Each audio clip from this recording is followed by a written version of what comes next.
Quer ver? Põe a câmera de tela aqui rapidinho. Vamos lá. O que eu falei no vídeo que eu fiz sobre como é que eu começo a ler um capítulo, né? Então aqui estamos com a câmera de mesa, né? Câmera de tela? Não, é de mesa mesmo. Ah. É de mesa mesmo. Eu falei errado. Com o livro que a gente está lendo, né?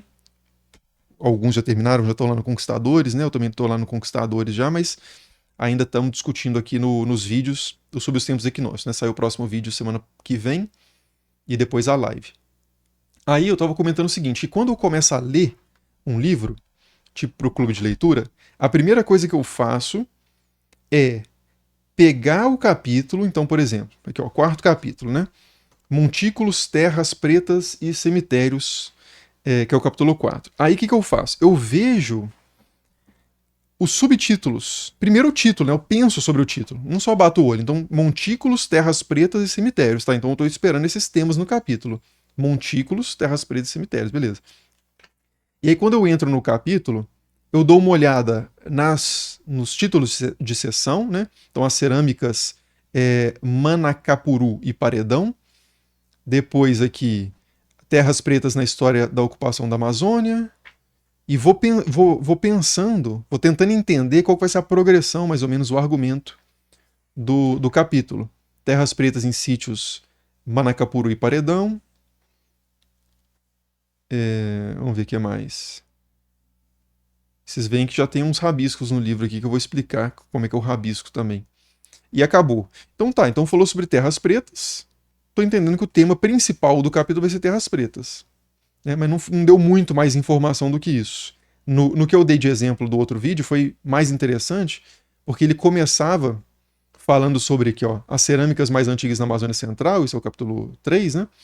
E o último título de sessão era o desaparecimento das ocupações Pocó-Açutuba na Amazônia Central. Então tem uma certa lógica aqui, né, de início, as mais antigas, para um fim de alguma coisa aqui, né? Então eu já vou antecipando mais ou menos qual vai ser o argumento. Já vejo que tem algumas imagens, né, que já dão um tom também do que vai ser abordado. E vejo a quantidade de páginas para eu saber mais ou menos quanto tempo que eu vou ficar nessa leitura. Então, quanto tempo vai ser de sessão de leitura, mais ou menos. Então, acho que tinha 20 páginas, 20 e poucas páginas, eu tinha falado que ia demorar mais ou menos uma hora, acabou sendo mais rápido do que isso. Tem alguns livros que demandam mais, outros demandam menos. Mas para eu não interromper a leitura no meio. Se for uma coisa que eu percebo que vai ser muito tempo para ler aquela porção de texto, eu subdivido isso antes, para terminar mais ou menos num ponto que eu já tenho uma noção de completude ali da coisa e retome depois, para não parar um parágrafo no meio, né? Eu não gosto de parar um parágrafo no meio. Então, assim, é assim que eu começo a ler um capítulo. Tá, aí eu fiz esse vídeo e o pessoal perguntou assim, tá, mas como é que você lê o capítulo então, né? Depois que você começou a ler, o que você faz? E aí eu vou mostrar aqui, ao vivo, pegar o capítulo 3 mesmo, como é que eu faço a leitura? Primeiro, depende do meu, de que tipo de leitura eu estou fazendo. No sentido assim, não do tipo de livro, mas é uma leitura para fazer um vídeo? É uma leitura para ter uma noção geral de um assunto e discutir isso posteriormente num vídeo do clube de leitura? É uma leitura que eu estou fazendo para fazer um curso? É uma leitura que eu estou fazendo para responder uma pergunta específica? E aí eu vou pegar vários livros. Então a gente pode entrar nesse ponto também, dos tipos de leitura diferentes. Mas no caso do Clube do Livro, o que eu faço? Eu tenho um lápis, que é um lápis. Cadê meu estojo? Não tá aqui não. É um. Aqui, ó. Tá aqui, ó. Pega ele aqui. Eu tenho um lápis jumbo. Vocês conhecem, sabem o que é um lápis jumbo? E não vai estar dentro do lápis. Mas eu tenho um apontador de lápis jumbo aqui. Ah, ele está em outro lugar. Ele deve estar dentro de algum livro. Agora eu não vou achar. Mas eu tenho um lápis jumbo. O que é o lápis jumbo? Isso aqui é um apontador que aponta lápis jumbo e lápis não jumbo. O lápis normal é esse furo aqui, né? O jumbo é esse aqui. Então ele é um lápis. Você tem um lápis jumbo aí? Porque o lápis. Não, esse aí eu tenho também, pô. Tá me mostrando uma caneta azul aqui. Deixa eu pegar aqui um lápis azul. Então, suponhamos que esse seja um lápis jumbo. Então, por que eu uso um lápis jumbo? Porque o lápis jumbo, ele. Quantas vezes que eu falei lápis jumbo já, né? Acho que eu falei lápis jumbo nesses últimos 1 minuto, mais que no meu resto da minha vida inteira. Mas o lápis jumbo, ele é um lápis que ele deixa uma quantidade de carbono aqui no papel sem eu fazer muita força e sem ele afundar o livro, sabe? Fazer uma ranhura no livro. Então, quando eu apago, não sobra, fica mais apagadinho. Então, eu consigo, se eu quiser voltar esse livro para o estado inicial dele, que não é uma coisa que eu faço, mas eu poderia fazer. Então, me dá essa paz mental, pelo menos não estar destruindo completamente o livro com uma lapiseira fina, por exemplo, que rasga o papel praticamente, né? Mas beleza, lápis jumbo. E aí, eu vou lendo, e quando eu bato numa ideia interessante, numa frase que encapsula ali alguma ideia interessante, que resume um ponto importante, eu faço um parênteses, ou um parêntese, né?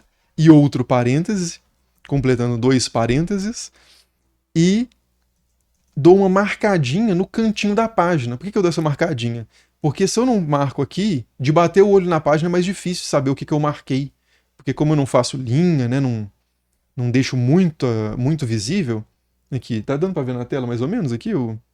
Aqui tem abre Tá. parêntese, aqui fecha parêntese, e dou uma marcada, dou um talhozinho assim na ponta, no canto, que aí de bater o olho na página eu sei onde eu marquei. Então eu levo o olho para cá, e aí tá, eu sei que tem marcação aqui e vejo o que é, entendeu? Então nessa página só tem um destaque, né? Aí nessa página nem teve nenhum destaque, essa aqui tem outro destaque, que vai daqui até aqui. E essa página aqui já tem 3 destaques, né? De bater o olho eu vou encontrando aqui o, os talhozinhos, né? E aí de vez em quando eu encontro alguma coisa muito importante, que eu acho assim que... E tipo assim, o que é uma coisa importante, né? Não é o que eu acho que o autor acha que é importante, é algo que me chamou mais atenção, basicamente. Nesse tipo de leitura, eu estou considerando aquilo que eu acho, aquilo que me chama mais atenção, pura e simplesmente. É... Então, quer ver? Esse capítulo especificamente não teve tanta coisa muito interessante, que eu só marquei tudo normal. Até agora não tem nenhuma estrelinha.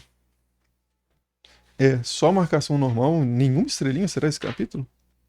Foi o capítulo 3. De vez em quando eu faço isso também, quando ele começa a citar, quando um autor começa a falar assim, ó, primeiro tal coisa, segundo tal coisa, terceiro tal coisa. Ah, tá, tem essa marcação aqui. Esse é um caso, inclusive, exatamente do que eu estava falando. O Vinícius me passou aqui um livro que estava emprestado com ele aqui, que é um livro que já teve clube de leitura sobre ele. Tem estrelinha logo mais adiante. Aqui esse livro aqui é o Civilizações Pré-Colombianas, né? Do Alexandre Guida Navarro. Aqui ele começa falando assim: a primeira é tal coisa, a segunda civilização é tal. Eu marco isso tipo, para mapear o texto. Então eu ponho aqui, essa é a primeira e ponho um 1. E aí a segunda é essa aqui, Hopewell. A terceira é a cultura mississippiana, 3. E aí aqui, ó, aqui, por exemplo, eu destaquei uma coisa, tem parênteses, sendo maior que Paris na mesma época. Eu fiquei, caramba, maior que Paris naquela época. Aí eu vou e ponho uma exclamação. Já é mais do que o talho simples, né? Do que a linha simples. Aqui o consumo de cafeína, achei interessante. Ó, o consumo de cafeína. Aí só especificamente nessa palavra eu dei risquei embaixo e dei uma exclamação. Não é um sistema muito estável. Isso aqui foi no uso, né? Eu não pensei isso antes e comecei a aplicar. Eu fui inventando isso aqui para mim mesmo enquanto eu lia, né? Ao longo dos anos aí de leitura. Então, mais uma vez aqui, ó, ele começou a falar de grupos, né? No México, então, civilização Olmeca. Então, eu marquei aqui, ó, 1. Então, tem a Olmeca, aí vai falar da Olmeca. Aí, depois, os Teotihuacanos. 2. Nu, 200 mil habitantes? Exclamação. E circulei. Então, eu vou fazendo assim. Por quê? Porque eu não fico no livro, eu não fico... Quando eu pego um livro de clube de leitura, como é que eu leio? Porque ele pode mudar para minha cara de novo. Só minha cara. Como é que eu leio aqui no clube de leitura? Eu coloco minha cadeira nesse cantinho do quarto aqui, essa cadeira que eu tô sentado nela mesmo, inclino ela para trás, reclino a cadeira, o encosto. Tem um puff aqui que o Vinícius está com o pé em cima dele, que eu jogo para frente e fico, tipo assim, como se eu estivesse numa poltrona, né? E fico lendo o livro com lápis. Geralmente com lápis assim atrás da orelha e nananã, opa, tchum tchum, volto a ler. Então eu não tô com nenhum caderno, eu não tô sistematizando as ideias. Então eu tô tendo um primeiro contato com o livro. E aí, depois que eu terminei de ler, o capítulo ele tá marcadinho, tá mapeado, o que eu faço? Num segundo momento, que pode ser logo depois da leitura ou muito depois da leitura, preferencialmente não muito, assim, mas sei lá, um dia depois, no máximo uma semana depois, eu pego aquele texto para ver. Ah, então sobre o que foi que eu li? Deixa eu ver se eu entendi. E aí aí eu volto onde eu marquei para identificar os temas principais do capítulo. Então, e aí eu vou pegando, que eu vou pegar. Eu não faço sempre em papel, não, mas um exemplo.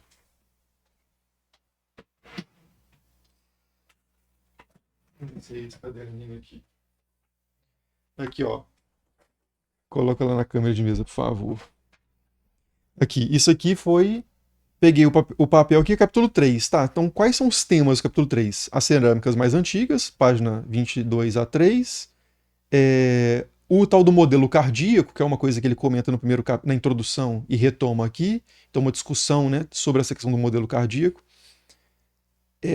A discussão de se são um ou vários pontos originais de produção de cerâmica, né, da origem das tradições cerâmicas, se é um ponto que depois faz uma difusão, ou são pontos independentes de inovação de produção de cerâmica. Então essa é uma discussão também que toma uma boa parte do capítulo, eu marquei aqui como um tema importante.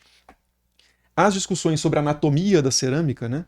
Sobre as flanges mesiais, não sei o quê, eu coloquei aqui, né? Então a importância da cerâmica para arqueologia e o uso das cerâmicas como fósseis guias, né, para datação, e a questão do fim da tradição Pocó-Açutuba, no século VII depois de Cristo. Então esses são os temas principais do capítulo. E aí eu pego para entender. E aí eu começo a conversar comigo mesmo. Tipo assim, tá, então quais são as cerâmicas mais antigas, né? De quando que é mais ou menos? O que é o modelo cardíaco? Para ver se eu entendi. Então eu fico me explicando esses temas. Então é assim que eu dou uma leve consolidada na leitura. Mas não é a consolidada necessária para outros níveis de leitura, tipo assim, a tese de doutorado. Na tese de doutorado eu lia de forma completamente diferente. Eu não sentava reclinado e pegava o livro e ficava zapeando. E eu poderia até, se fosse uma leitura assim, primeiro contato, um livro, né, que eu vou ler de capa a capa, eu poderia fazer isso. Mas em geral na tese de doutorado eu lia principalmente artigos, já não lia praticamente livro. Quando eu pegava livro, era para ler uma parte específica do livro. Então eu tô com uma pergunta na cabeça, eu tô com o livro aqui, o computador na minha frente, identifiquei a resposta, copio uma citação, por exemplo, para ter o registro disso num fichamento, que aí é uma coisa que eu não tenho feito mais. Eu fazia fichamento porque eu era obrigado, por uma questão de necessidade do processo de pesquisa. Hoje, quando eu faço o clube de leitura, eu não estou preocupado em esquecer. Não me preocupa a ideia de não saber onde eu vi tal informação. No doutorado isso é fundamental saber. Eu vou ter que puxar um rodapé e falar quem falou aquilo. Né? Ou na banca, na hora que alguém me apertar, eu sei de onde eu estou tirando as informações. Mas para o clube de leitura, eu estou tendo uma experiência que é de fruição, de exercício intelectual, digamos assim. Né? Estou querendo conhecer as coisas, ler para um proveito e crescimento, digamos assim, pessoal. Então eu não me importo de esquecer as coisas. Até porque hoje, como coisa que tal coisa com o Vinícius também, com a questão de inteligência artificial, se eu esqueço onde que eu li uma coisa, eu não preciso de um fichamento. Eu pergunto ao chat GPT, ó, li mais ou menos isso, a ideia era mais ou menos essa. Sabe onde que pode estar isso? E muitas vezes ele acerta, isso está no livro tal, do autor tal. E aí eu encontro isso em PDF, geralmente, ou então tenho o livro, então pego o livro na biblioteca e resolvo o problema. Né? Não preciso fichar, tipo assim, registrar o livro como se eu nunca mais fosse ter ele em mão. Né? Como o Humberto Eco, né, num livro chamado, sei lá como é que chama, mas é sobre tese. Como fazer uma tese, como se faz uma tese, é um negócio assim, que eu li durante a monografia. É um bom livro, inclusive, para quem tá nesse. Nem sei se talvez seja um pouco datado, né, em questão de métodos. Acho que tem coisa mais, agora com inteligência artificial principalmente, né, a gente consegue fazer as coisas de forma muito diferente. Mas na época foi muito útil. E o Humberto Eco, nesse livro, ele fala assim: faça o fichamento como se o livro fosse queimar depois que você terminou de ler. Então, como se você, em vez de recorrer ao livro, você vai recorrer ao seu fichamento. Hoje, isso não é necessário mais, assim, na minha visão. Para minha realidade, isso é zero necessário. Para quem está num doutorado hoje, eu acho que isso não é necessário também mais. O cara tem o PDF, ele pode inclusive fazer um agente para fazer um scraping, né? Como é que fala? É, tipo escavar, né? Fuçar as informações em todo o acervo que ele tem no computador e encontrar a citação que ele precisa muito fácil, né? Sem precisar de fichamento. Então, assim, fichamento para mim hoje faz sentido como uma forma de um tempo que você vai tirar para ver se você entendeu o livro. Só que você não precisa escrever necessariamente. Para mim, pelo menos, eu não preciso escrever. Tem muito fichamento que eu fiz, que se eu voltar ao fichamento eu não lembro mais nada, eu nem lembro que eu escrevi aquilo. Então, se o propósito era o memorizar por meio do fichamento, não funcionou. Até porque eu acho que às vezes existe um risco, eu já vou dar uma atenção pro chat que eu comecei a falar sem parar, mas existe um risco de você estar tão preocupado com o fichamento que o que você faz é passar as informações do suporte material A para o suporte material B. Um Notion da vida, né? Sei lá onde você registra os fichamentos. E isso não fica na sua cabeça em momento nenhum. Você só passa a informação de um lugar para outro. E isso é uma leitura que é muito pobre, né? Pode ser, assim, necessária para uma ou outra tarefa, assim, mais trivial, mas em geral, quando a gente lê, a gente quer crescer em conhecimento, né? Em compreensão. E aí a coisa tem que passar por você, né? Então, o Sócrates, inclusive, tem uma crítica, né, num diálogo de Platão, à escrita, que a escrita tornaria a memória mais preguiçosa. De que se você registra as coisas, você não precisa lembrar. Então você faz menos esforço para lembrar e, consequentemente, você não está se transformando pela informação. Porque você está passando a informação para um suporte material, para um ser não vivo, né? E, abrindo mão, né, daquilo, da possibilidade, da oportunidade daquilo impactar você, o seu ser, e não um livro, um caderninho que você tem e guarda e que pode pegar fogo, pode sumir, que você pode perder. Ou mesmo que isso não aconteça. Você tem acesso àquilo, então alguém te pergunta assim, que você acha de tal coisa? Ah, deixa eu consultar lá o meu fichamento. Não, pô, mas isso não te impactou? Isso não mudou a sua forma de ver as coisas? Isso não... Tipo assim, se você esquece do negócio, é porque talvez não seja relevante mais.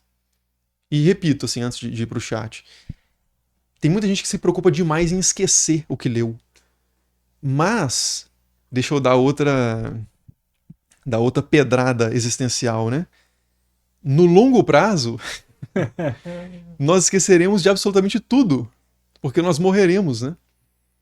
Então, se o critério foi esse, de que é a permanência da coisa que torna relevante a coisa, nada é relevante.